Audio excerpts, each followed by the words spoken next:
Welcome to Nanak classes. दोस्तों, Nanak classes के YouTube channel पे आपका स्वागत है। आज है 10 जनवरी 2022 और 10 जनवरी 2022 के जितने भी most important Rajasthan current affairs के क्वेश्चन बनते हैं, आज हम उनका डिस्कस करेंगे। पूरा वीडियो ध्यान से देखना और लास्ट में मैं आपसे क्वेश्चन पूछूंगा जिनके जवाब आपको कमेंट बॉक्स में देने। दोस्तों, वीडियो अच्छा लगे तो लाइक कर देना, शेयर कर देना। तो टुडे मोस्ट इंपोर्टेंट 10 जनवरी 2022 की करंट अफेयर्स की चर्चा करेंगे। सभी विद्यार्थियों को गुड मॉर्निंग। पहला क्वेश्चन देखिए राजस्थान करंट अफेयर्स का। पहला क्वेश्चन है, नीति आयोग की डेल्टा रैंकिंग में राजस्थान का कौन सा जिला देश में शीर्ष स्थान पे रहा? नीति आयोग की डेल्टा रैंकिंग में राजस्थान का कौन सा जिला देश में शीर्ष स्थान पे रहा पूरे देश के अंदर? और वो राजस्थान का जिला है धौलपुर। कौन सा जिला है? धौलपुर जिला। नीति आयोग, ये नीति आयोग जो केंद्र सरकार का थिंक टैंक के रूप में एक सलाहकारी संस्था, कानूनी सलाह के रूप में काम करती है, जिसकी स्थापना 1 जनवरी 2015 को हुई थी, जिसका अध्यक्ष खुद प्रधानमंत्री होते हैं। तो नीति आयोग की डेल्टा रैंकिंग में राजस्थान का धौलपुर जिला है, वो पूरे देश में शीर्ष पे रहा। तो देखिए, नीति आयोग द्वारा निर्धारित देश के 111 आकांक्षी जिलों में नवंबर 2021 की डेल्टा रैंकिंग आई है। कल अभी धौलपुर जिले में वित्तीय समावेशन और कौशल विकास क्षेत्र में पूरे भारत में पहला स्थान हासिल किया है। हमारे छोटे से प्यारे से पूर्वी जिला धौलपुर ने वित्तीय समावेशन और कौशल विकास क्षेत्र में पूरे भारत में पहला स्थान हासिल किया है, और साथ ही ओवरऑल डेल्टा रैंकिंग में पूरे देश में तीसरे स्थान पर, यानी कौशल विकास क्षेत्र में और वित्तीय समावेशन में पूरे देश में टोटल 111 जिलों की रैंकिंग, 111 जिलों को शामिल किया गया था, उसमें धौलपुर है वो टॉप पे आया है। जबकि टोटल अलग अलग क्षेत्रों के विकास क्षेत्रों में जब रैंकिंग जारी की जाती है तो उसमें तीसरे स्थान पर आया है। कौन सा जिला? धौलपुर। तो जरूर बात करेंगे, क्योंकि सरकारें तो जब इनकी बजट में होती है तो बहुत कम चर्चा करती है, लेकिन हम तो यहाँ पे सुबह सुबह धौलपुर की जरूर चर्चा करेंगे। धौलपुर, ये देखिए, एकदम पूर्वी जिला, हमारे राजस्थान का पूर्वी जिला, और जिसकी स्थापना 15 अप्रैल 1982 को धौलपुर जिला बना था। ये भी हमारे लिए चर्चा में। कौन सा जिला बना था? तो ये 27वां जिला बना था। कौन सा? धौलपुर 27वां जिला बता। डांग क्षेत्र में आता है ये। कौन से? डांग, जो करौली सवाई माधोपुर का क्षेत्र है ना, क्योंकि चंबल नदी बहती है, चंबल नदी लास्ट इसी धौलपुर के अंदर ही बहती है और उसके बाद में यमुना में जाकर मिल जाती है। अब धौलपुर की करंट की बात करें, एक तो बजट में घोषित हुई थी कालातीर परियोजना। कालातीर परियोजना का संबंध, कालातीर लिफ्ट परियोजना का संबंध कहां से है? धौलपुर से। और हाल ही में चर्चा में धौलपुर का एक फूड क्राफ्ट इंस्टीट्यूट था, उसको केंद्र सरकार ने, पर्यटन मंत्रालय, भारत सरकार ने राज्य होटल प्रबंधन संस्थान के रूप में विकसित किया है। एक ये याद रखना। इसके अलावा धौलपुर की एक ग्राम पंचायत है निंधारा।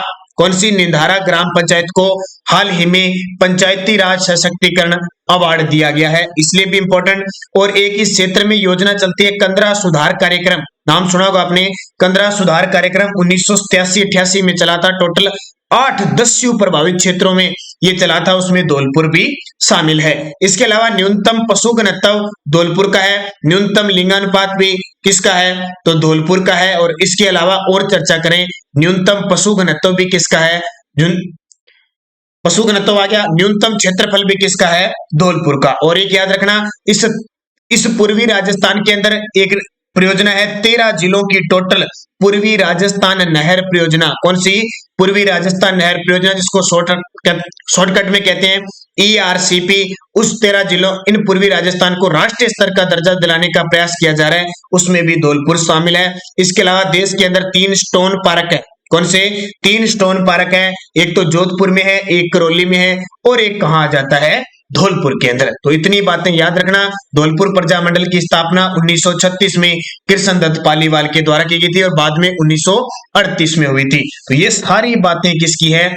धौलपुर की। और धौलपुर में नाम सुना होगा मच्छकुंड। कौन सा? मच्छकुंड, जो एक तीर्थ स्थल है, हिंदू तीर्थ स्थल है, जिसे तीर्थों का भांजा कहा जाता है। और ये कौन से पर्वत पर है? गंधमार्दन पर्वत पर है। कौन से? गंधमार्दन पर्वत पर। तो इतनी बातें आपको धौलपुर की समझ में आ गई होगी। पूरी डिटेल मैंने बता दी, काफी दिनों से धौलपुर का नाम आया था इसलिए। और ये देखिए, धौलपुर और करौली दोनों मिलकर किसकी आकृति का निर्माण कर रहे हैं? एक बतख की आकृति का निर्माण कर रहे हैं। लक्ष्य देखिए अच्छे तरीके से। दूसरा क्वेश्चन, 8 जनवरी 2022 को राजस्थान विश्वविद्यालय जयपुर का कौन सा स्थापना दिवस मनाया गया? तो ये काफी चर्चा में रहते हैं, वर्चुअल इसका स्थापना समारोह दिवस मनाया गया।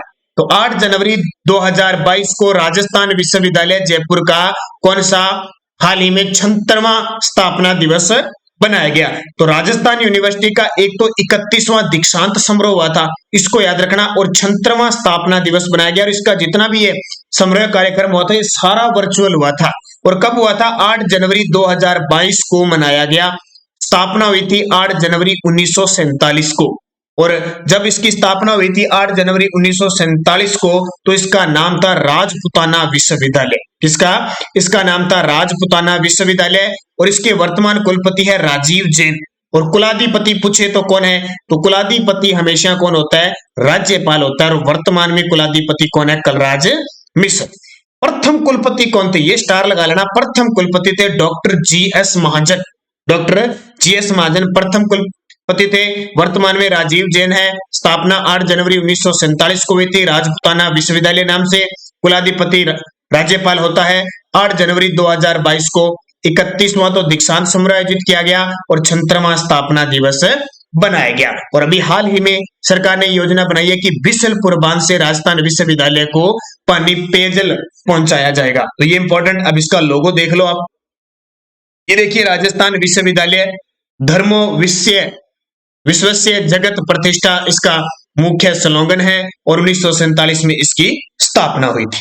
अगला क्वेश्चन देखिए, 24वां नेशनल ई गवर्नेंस अवार्ड से राजस्थान के किस जिले को नवाजा गया? बहुत ही चर्चा में, बहुत ही शानदार 24वां नेशनल ई गवर्नेंस, और ये तेलंगाना के अंदर अवार्ड दिया गया। राजस्थान के किस जिले को नवाजा गया? पहले भी मैंने बताया था कि जनवरी में मिलेगा और अब दिया जा चुका है नागौर जिले को। किसको? नागौर जिले को ई गवर्नेंस अवार्ड। कौन सा? 24वां नेशनल ई गवर्नेंस अवार्ड दिया गया। तो क्यों दिया गया? नागौर के सिलिकोसिस केयर अभियान को, एक सिलिकोसिस रोग होता है, वैसे तो फेफड़ों का रोग होता है, ध्यान रखना, नागौर के सिलिकोसिस केयर अभियान को 24वां नेशनल ई गवर्नेंस अवार्ड से नवाजा गया। यह अवार्ड हमारे देश के केंद्रीय सूचना व प्रौद्योगिकी राज्य मंत्री जितेंद्र सिंह और तेलंगाना के शहरी विकास मंत्री के.टी. रामा राव ने जिला कलेक्टर जितेंद्र कुमार सोनी को दिया। ये नाम जब आ जाता है तो बहुत ही खास, वर्तमान में राजस्थान के 33 जिलों में जिला कलेक्टरों में अगर नाम और छवि वर्तमान में सबसे ज्यादा प्रसिद्ध है तो वो आते हैं डॉक्टर जितेंद्र कुमार सोनी, जो वर्तमान में नागौर जिले के जिला कलेक्टर हैं। तो नागौर जिले के जिला कलेक्टर, तो बात नागौर की आई है तो थोड़ी सी चर्चा तो हम जरूरी करेंगे। ये देखिए, पहले तो अवार्ड दिया गया, ये देखिए अवार्ड 24वां नेशनल यानी राष्ट्रीय ई गवर्नेंस अवार्ड तेलंगाना के अंदर हमारे राजस्थान के नागौर जिले को दिया गया और ये प्रदान किया गया जिला कलेक्टर के द्वारा।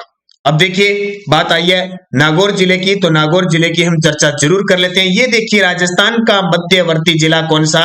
नागौर, जिसकी सीमा देखिए बीकानेर से, जोधपुर से, पाली से, अजमेर से, जयपुर से, सीकर से और चूरू से, 7 जिलों से इस नागौर की सीमा लगती है। क्या क्या प्रसिद्ध है? नागौर के जिला कलेक्टर प्रसिद्ध है जी, जितेंद्र कुमार सोनी जी बहुत प्रसिद्ध है। हाल ही में राजस्थान राज्य ऊर्जा संरक्षण अवार्ड भी दिया गया, जिसको हम कह सकते हैं राजस्थान एनर्जी कंजर्वेशन अवार्ड दिया गया।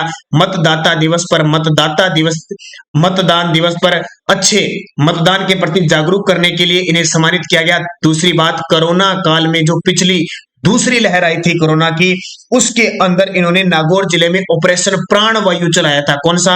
अब आपसे पूछे ऑक्सीजन मित्र योजना तो है बीकानेर की, जबकि ऑपरेशन प्राणवायु पूछे तो वो नागौर जिले की है। और क्या प्रसिद्ध है नागौर जिले की? स्वाति राठौड़ का नाम आता है तो बहुत चर्चा में है, बहुत ही पूरे देश में। स्वाति राठौड़ वायुसेना फ्लाइट फ्लाई पास्ट का नेतृत्व करने वाली, इतिहास भारत की पहली महिला, गणतंत्र दिवस पर राजपथ पर इनके द्वारा की गई। इसके बाद देखिए आशु सिंह राठौड़, हाल ही में चर्चा में रहे, इंजीनियरिंग, एक प्रोफेशनल इंजीनियरिंग, आशु सिंह राठौड़ को राष्ट्रपति के द्वारा अति विशिष्ट मेडल अवार्ड से सम्मानित किया गया। भारत और चीन की बॉर्डर पर इन्होंने सड़क का निर्माण करवाने में अहम भूमिका निभाई थी, ये याद रखना। इसके अलावा नागौर का नाम आते ही याद आएगा हिमताराम जी, बिल्कुल हिमताराम जी बाबू 2020 में पद्मश्री अवार्ड दिया गया। इसके अलावा जब भी नागौर का नाम आए दोस्तान याद रखना रोटू व गोंगेलाव, पेपर में आते आते हैं संरक्षित क्षेत्र है रोटू व गोंगेलाव, ये पूछा जाता है। इसके अलावा 2020 में नागौर के अंदर एक अंतरराष्ट्रीय उत्सव, अंतरराष्ट्रीय माँ कार्यक्रम चलाया गया, इसको याद रखना है। इसके अलावा नागौर के अंदर दरियाव संत दरियाव जी के द्वारा रेण नागौर में राम सनई संप्रदाय की एक पीठ स्थापित की गई। और जीका के द्वारा, जीका यानी जापान इंटरनेशनल कंपनी है, जीका के द्वारा यहाँ पे फ्लोरोसिस निवारकरण योजना चलाई जा रही है, ये भी क्वेश्चन आया। और नागौर का मकराना जो संगमरमर है, सफेद संगमरमर, वो बहुत प्रसिद्ध है। मकराना का सफेद संगमरमर जिसे ग्लोबल हेरिटेज की सूची में शामिल किया गया। इसके अलावा हाल ही में चर्चा में चाइना क्ले भी नागौर का चर्चा में है। तो ये सारी बातें किसकी हो गई? नागौर जिले की होगी। पीपासर नागौर में संत जाम्बो जी का जन्म हुआ था। और रामदेव पशु मेला जो लगता है वो भी कहां पे लगता है? नागौर के अंदर लगता है। पर्वतसर नागौर में वीर तेजाजी पशु मेले का आयोजन भी किया जाता है। तो इतनी बातें नागौर जिले की याद रखना है, ज्यादा हम करंट पे फोकस करेंगे देखिए जीके पर। और चैनल को आप सब्सक्राइब करना, लाइक करते रहते हो, शेयर करते ही हो, क्योंकि आप सब स्नेही प्यार और स्नेह से जुड़े हुए हो, सबका आशीर्वाद हमारे साथ स्नेह प्यार से लेते हैं। और कोई विद्यार्थी भूल जाता है लाइक करना तो वो कर दिया करो, क्योंकि ऐसा कोई विद्यार्थी नहीं है जो लाइक करना पसंद नहीं करता है। बिल्कुल आपके पास एंड्रॉइड फोन है, स्क्रीन टच है, बिल्कुल कर देते हो, लेकिन आप वीडियो में इतने मगन हो जाते हो कि भूल जाते हो, तो इसलिए कर दिया करो। राजस्थान में कॉलेजों के छात्राओं को ऑनलाइन ई कंटेंट उपलब्ध करवाने के लिए ज्ञानदूत कार्यक्रम 2.0 की शुरुआत कब से हो रही है? बिल्कुल कोरोना की झड़ी वापस लगनी शुरू हो चुकी है और वापस राजस्थान के सरकारी कॉलेजों के छात्राओं को, ठीक है, छात्र दोनों, ये ध्यान रखना, ये थोड़ा सा उल्टा गया, छात्र सारे विद्यार्थियों को यह ऑनलाइन ई कंटेंट उपलब्ध करवाने के लिए ज्ञानदूत कार्यक्रम 2.0 की शुरुआत कब से हो रही है? तो 12 जनवरी 2022 से हो रही है। तो 12 जनवरी 2022 से कॉलेजों के छात्रों को ऑनलाइन ई कंटेंट उपलब्ध कराने के लिए ज्ञानदूत कार्यक्रम दूसरे चरण की शुरुआत हो रही है भी। इसमें हर विषय में पाठ्यक्रम आधारित विषय वस्तु पर ऑफलाइन ई कंटेंट तैयार करवाया जाएगा और फिर विद्यार्थी इसका वीडियो देख सकते हैं। पिछले साल भी चला था, पिछले साल ये 9 जून 2021 को चला था। कब चला? 9 जून 2021 को चला था। अब ये चलेगा 12 जनवरी 2022 को। ज्ञानदूत कार्यक्रम है। जब ज्ञानदूत का नाम आ जाए तो आपका दिमाग में आएगा कॉलेज के छात्राओं के लिए ये स्पेशल है, तो ये पेपर में पूछा जाता है, अच्छे तरीके से इसको पढ़ लेना। अगला, राजस्थान की किस खिलाड़ी को पैरा ओलंपिक स्पोर्ट्स अवार्ड 2021 में सर्वश्रेष्ठ महिला पदार्पण का पुरस्कार दिया गया? लगा लो स्टार, बड़ी ही चर्चित खिलाड़ी, विश्व स्तर पर प्रसिद्ध हो चुकी है अवनी लेखरा। उसको पैरा ओलंपिक स्पोर्ट्स अवार्ड 2021 में, किसमें? पैरा ओलंपिक स्पोर्ट्स अवार्ड 2021 में सर्वश्रेष्ठ महिला पदार्पण का पुरस्कार दिया गया। और ये आप हर चीज देखते हो, मैं लगातार आपको, मेरी एक छोटी सी मुहिम स्टार्ट की गई है, उस मुहिम में आप सभी विद्यार्थियों का सहयोग से 5 से 10 मिनट की एक छोटी सी सुपरस्टार क्लास मैंने उसका नाम दिया है, जो आने वाले वीडियो मेंस एग्जाम के लिए, राजस्थान पुलिस के लिए, वनपाल, वन रक्षक, कोई भी राजस्थान का एग्जाम हो उसके लिए कारागर साबित होगी। उस क्लास में आप सभी का सहयोग चाहिए, मुझे सपोर्ट चाहिए। आप निरंतर उस क्लास को देखें और शेयर करें ज्यादा से ज्यादा। तो इसका नाम आएगा अवनी लेखरा। भारतीय पैरा निशानेबाज अवनी लेखरा को 2021 पैरा ओलंपिक स्पोर्ट्स अवार्ड में सर्वश्रेष्ठ महिला पदार्पण सम्मान दिया गया, क्योंकि अवनी लेखरा पहली बार पैरा ओलंपिक खेलने गए थे और पदकों की झड़ी लगा दी, क्योंकि उन्होंने एक कांस्य पदक जीता और एक स्वर्ण पदक जीता। इनकी कैटेगरी याद रखना, SH1 स्पर्धा में इन्होंने 10 मीटर एयर राइफल में कांस्य पदक, जबकि 50 मीटर एयर राइफल में कांस्य पदक जीता। और सरकार ने बड़ी घोषणा की थी कि ओलंपिक में अगर कोई स्वर्ण पदक लेके आता है तो उसे 3 करोड़ रुपए, अगर कोई रजत लेके आता है तो उसे 2 करोड़ रुपए, और कांस्य लेके आता है तो 1 करोड़ रुपए देंगे। और ये काम कर दिया अवनी लेखरा ने, क्योंकि राजस्थान के टोटल 4 खिलाड़ियों ने टोटल 5 पदक जीते थे। टोटल 6 खिलाड़ी पैरा ओलंपिक में गए थे, 4 खिलाड़ियों ने 5 पदक जीते थे। और अवनी लेखरा को फिर राजस्थान की राज्य स्तरीय बेटी बचाओ बेटी पढ़ाओ की ब्रांड एम्बेसडर दिया और केंद्र सरकार के द्वारा मेजर ध्यानचंद खेल रत्न पुरस्कार भी किसको दिया गया? अवनी लेकरा को। और राजस्थान के दूसरे खिलाड़ी थे कृष्णा नागर। अब तस्वीर देखो, इतनी बड़ी महान हस्ती अवनी लेकरा की जरूर देखना पसंद करोगे। ये देखिए कहाँ, ये देखिए अवनी लेकरा पेरा निशानेबाज है। कौन है? पेरा निशानेबाज। कैटेगरी याद रखना SH1 जयपुर जिले की है। स्वर्ण और कांस्य दोनों पदक इनके नाम हो गए। हाल ही में पैरा ओलंपिक स्पोर्ट्स अवार्ड 2021 में सर्वश्रेष्ठ महिला पदार्पण का पुरस्कार अवनी लेकरा ने जीता। अगला क्वेश्चन देखिए, पंजाब के नए पुलिस डीजीपी, जी बिल्कुल, सियासी गरमरा रही थी, बहुत कुछ परिवर्तन होना था और हो गया।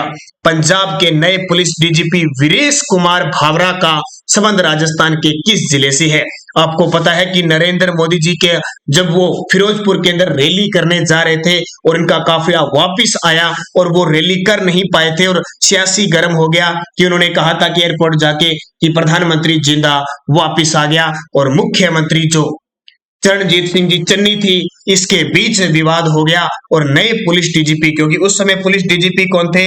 सिद्धार्थ चट्टोपाध्याय। कौन थे? सिद्धार्थ चट्टोपाध्याय। उनको हटाकर अब नए डीजीपी बना दिए वीरेश कुमार भावरा।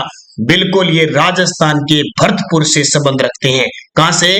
भरतपुर से। तो भरतपुर के बयाना के रहने वाले आईपीएस अफसर वीरेश कुमार भावरा को पंजाब का नया पुलिस महानिदेशक बनाया है। लगा लो स्टार आने वाले पेपर में, क्योंकि विवादित होने के बाद किसको? सिद्धार्थ चट्टोपाध्याय को हटाया गया और अभी आज ही 5 राज्यों में चुनाव की घोषणा हो चुकी है, ये भी आपको पता है, और उसमें पंजाब का नाम आता है। तो भावरा भरतपुर के तीसरे अफसर हैं जिनको डीजीपी पद पर पहुंचे हैं। भावरा भरतपुर के तीसरे ऐसे अफसर हैं जो डीजीपी पद पर पहुंचे हैं। इससे पहले राजेंद्र शेखर और शांतनु कुमार राजस्थान के डीजीपी रह चुके हैं। राजेंद्र शेखर और शांतनु कुमार राजस्थान के डीजीपी रह चुके हैं। तो इनका संबंध कहां से आ गया? भरतपुर से। कितना इंपॉर्टेंट क्वेश्चन हो सकता है। अब एक तो कमेंट करके ये बताना है कि पंजाब राज्य में कितनी विधानसभा सीटें हैं, विधानसभा सीटें कितनी हैं। और आज मैंने सुपरफास्ट क्लास में आपको 5 राज्यों की विधानसभा सीटें, राज्यपाल, मुख्यमंत्री सबके बारे में बता दिया। तो पंजाब के मुख्यमंत्री, राज्यपाल और विधानसभा सीटें कितनी है, मुझे जरूर कमेंट करके सारे विद्यार्थी बताओगे। अब देखिए डीजीपी वीरेश कुमार भावरा की तस्वीर आप जरूर देखना। ये देखिए डीजीपी वीरेश कुमार भावरा, जिला भरतपुर। अब ये इधर तस्वीर देखो, किसकी लग रही है आपको? कोई तस्वीर जानी मानी लग रही होगी। ये है हमारे राजस्थान के प्रथम डीजीपी, हमारे राजस्थान के प्रथम डीजीपी हैं जिनका नाम है रघुनाथ कपूर, रघुनाथ सिंह कपूर इनका नाम है। और ये राजस्थान के पहले डीजीपी बने थे 1983 में। ध्यान रखना 1983 में पहले डीजीपी बने थे, उससे पहले डीजीपी का पद नहीं होता था। ठीक है, तो रघुनाथ कपूर बने। लेकिन क्यों चर्चा में है? क्योंकि 1 जून 2021 को इनका हाल ही में निधन हुआ है, इसलिए ये चर्चा में है। तो इनकी तस्वीर देखो। और वर्तमान में राजस्थान के जो पुलिस महानिदेशक है वो कौन है? मोहनलाल लाठर। बात आई है पुलिस डीजीपी वीरेश कुमार भावरा की। अगला, किस जिले के राजकीय महाविद्यालय चिड़ावा का नामकरण मास्टर हजारीलाल शर्मा राजकीय महाविद्यालय चिड़ावा कर दिया है? किस जिले के राजकीय महाविद्यालय चिड़ावा कहां पे है? तो चिड़ावा झुंझुनू के अंदर है। तो राजस्थान सरकार ने आदेश जारी कर झुंझुनू जिले की चिड़ावा तहसील के राजकीय महाविद्यालय चिड़ावा झुंझुनू का नामकरण मास्टर हजारीलाल शर्मा राजकीय महाविद्यालय चिड़ावा कर दिया। याद रखना, इंपॉर्टेंट है, पूछा जा सकता है। मास्टर हजारीलाल शर्मा राजकीय महाविद्यालय। अगला क्वेश्चन देखिए, स्वातंत्र्य समर के अमर बलिदानी पुस्तक के लेखक कौन है? दोस्तों कल संडे था, संडे के दिन आपको वीकली क्लास मिली थी, तो अब थोड़ा सा 5 मिनट वीडियो लंबा होगा क्योंकि कल वाले क्वेश्चन भी इसमें इंक्लूड कर दिए। तो स्वातंत्र्य समर के अमर बलिदानी पुस्तक के लेखक है पवन कुमार। आजादी के अमृत महोत्सव के अवसर पर राज्यपाल कलराज मिश्र को पवन कुमार द्वारा लिखित पुस्तक स्वातंत्र्य समर के अमर बलिदानी की प्रथम प्रति भेंट की गई। बस इसको याद रखना अच्छे तरीके से। स्वातंत्र्य समर के अमर बलिदानी पुस्तक के लेखक कौन है? पवन कुमार। पूछा जा सकता है, चर्चा में है इसलिए। अब देखिए, और पीडीएफ हमारी टेलीग्राम पर Nanak classes Rajasthan current affairs नाम से ग्रुप बना हुआ है, उसमें मिल जाती है। वीडियो की डिस्क्रिप्शन में लिंक है, वहां से आप जरूर पीडीएफ के लिए और कोई भी सूचना मिलती है लिंक के जरिए आप प्राप्त कर सकते हो। अब पिछले वीडियो का क्वेश्चन क्या था, प्रदेश के किस जिले में पहली 108 बाइक एम्बुलेंस सेवा शुरू की गई है? प्रदेश के किस जिले में पहली 108 बाइक एम्बुलेंस सेवा शुरू की गई है? तो इसका उत्तर हो जाएगा जोधपुर, मैंने आपको बताया था। तो सारे विद्यार्थियों का सही जवाब था। और अब वीडियो के लास्ट में मैं आपसे क्वेश्चन पूछता हूं जिनके जवाब आपको कमेंट बॉक्स में देने हैं। राजस्थान का सबसे बड़ा सिलिका प्रोसेसिंग प्लांट कहां लगाया जाएगा? निवाई टोंक, राजमहल टोंक, बड़ला जोधपुर, रामगंज मंडी कोटा। सही जवाब सारे विद्यार्थी कमेंट करके दे देना। यस्टरडे डोज क्या थी? राज्य की पहली महिला मुख्यमंत्री कौन थी? वसुंधरा राजे सिंधिया, जो 2003 से 2008 रही। दूसरी बार ये फिर बनी 2013 से लेकर 2018 तक। अब मुख्यमंत्री अशोक गहलोत है। इनका विधानसभा क्षेत्र है झालरापाटन झालावाड़। 5 बार सांसद रह चुके हैं ये। भैरव सिंह शेखावत राजस्थान के कितनी बार मुख्यमंत्री रह चुके? तो 3 बार रह चुके हैं, ध्यान रखना। और 2 बार इनके शासनकाल में ऐसी कंडीशन आई कि राष्ट्रपति शासन लगा था। और मुख्यमंत्री बनने के बाद ये थे हमारे देश के उपराष्ट्रपति भी बन चुके हैं ये। राज्य के ऐसे मुख्यमंत्री जो बाद में उपराष्ट्रपति बने, भैरव सिंह शेखावत 2002 से लेकर 2007 तक हमारे देश के उपराष्ट्रपति रहे थे। राजस्थान का चाणक्य किस मुख्यमंत्री को कहते हैं? हरिदेव जोशी को राजस्थान का चाणक्य कहते हैं, क्योंकि शुरुआत की 1952 से लेकर 10 विधानसभाओं में ये विधायक रहते। लगातार 10 बार ये विधायक बने थे हरिदेव जोशी। 3 बार मुख्यमंत्री रहे थे, लेकिन तीनों बार कार्यकाल पूरा नहीं कर पाए थे। सबसे कम कार्यकाल वाले मुख्यमंत्री हीरालाल देवपुरा, सिर्फ 16 दिन ही मुख्यमंत्री रहे थे, सबसे कम। और सबसे ज्यादा बार पूछे तो मोहनलाल सुखाड़िया। ये सारे आपके लिए इंपॉर्टेंट क्वेश्चन है, मैं पूरे मुख्यमंत्री को कवर करवा रहा हूं। अब देखिए, दिसंबर 2021 तक राजस्थान के कितने मुख्यमंत्री है? वो 3 बार शपथ ले चुके हैं। 3 बार शपथ लेने वाले टोटल मुख्यमंत्रियों के नाम लिख देना और कितने थे वो लिख देना। ये अभी पेपर में आया है, पिछले एसआई के पेपर में देख लेना। राजस्थान के दूसरे गैर राजस्थानी मुख्यमंत्री कौन थे? पहले तो आपको पता है CS वेंकटाचार्य थे। दूसरे कौन थे? इसका जवाब देना है। और किस राज्य के थे वो भी दे देना। मुख्यमंत्री अशोक गहलोत का विधानसभा क्षेत्र कौन सा है? ये तो आप बता दोगे। राजस्थान के पहले दलित मुख्यमंत्री कौन थे और इनकी हाल ही में मृत्यु हुई है? इतना और बता देता हूं, 19 मई 2021 को मृत्यु हुई है, वो भी याद रखना। और राजस्थान में अब तक कितने मुख्यमंत्री रह चुके हैं? राजस्थान में अब तक कितने मुख्यमंत्री रह चुके हैं? इसका जवाब मुझे कमेंट करके सारे के सारे विद्यार्थी दोगे। जाते जाते वीडियो को लाइक शेयर जरूर करना। और जिस विद्यार्थी ने अब तक हमारी 2020 और 2021 की राजस्थान करंट अफेयर्स नहीं खरीदी है, दिसंबर तक का डाटा होगा। आने वाली राजस्थान पुलिस वनपाल वन रक्षक सेकंड ग्रेड फर्स्ट ग्रेड, इसके अलावा वीडियो जो मेंस का एग्जाम, इन सब के लिए कारागर साबित होगी। इसके लिए आपको 8094496272 इस नंबर पे फोन पे की, गूगल पे, पेटीएम की व्यवस्था है। 50 रुपए पे कीजिए, क्योंकि आज का सुनहरा मौसम है, कल से ये 100 रुपए हो जाएगी। तो 50 रुपए में इस पीडीएफ को जरूर लें, प्रिंट आप इसका निकाल सकते हो। इंडिया करंट अफेयर्स 2021 भी आपको फ्री मिलेगी। योजना, पुरस्कार, खेल परिदृश्य, मंत्री, सब कुछ इंक्लूड है। और आपको पता है राजस्थान करंट अफेयर्स हमारा बाहर जाने वाला इससे नहीं। और लगातार अगर आप हमारी क्लासेस से जुड़े हो तो निश्चित तौर पे आपको सफलता मिलेगी। और कंप्यूटर की भर्ती आ चुकी है, उसमें भी करंट है, सेकंड ग्रेड में भी करंट है, इंडिया फर्स्ट ग्रेड में भी रैंक है, कॉलेज लेक्चरर में भी है, RS में भी है। राजस्थान की हर एक भर्ती में राजस्थान करंट अफेयर्स पूछा जाता है। तो निश्चित अच्छे तरीके से पढ़े, अध्ययन करें। धन्यवाद। लाइक शेयर करते रहें। जय हिंद, जय भारत।